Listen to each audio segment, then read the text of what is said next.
Hôm nay đã là bước sang ngày thứ 5 kể từ khi vòng tròn bảo mật được áp dụng. Thì bạn đã lập cho mình một cái vòng tròn bảo mật nào chưa? Nếu chưa thì hãy nghe mình nhé.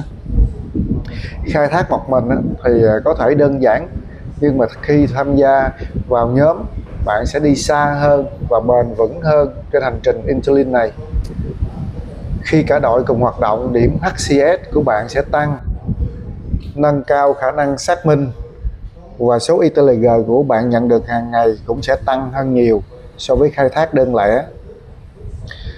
Mức thưởng đa số đạt 180 ITLG hàng ngày nếu bạn khai thác nhóm đầy đủ. Để đủ điều kiện nhận thưởng, một vòng bảo mật cần có tối thiểu là phải 3 thành viên. Tuy nhiên, với chỉ 3 người thì thưởng HCS sẽ khá thấp. Vì vậy, nếu bạn chưa tham gia vòng tròn bảo mật, hãy nhanh chóng tìm cho mình một nhóm đầy đủ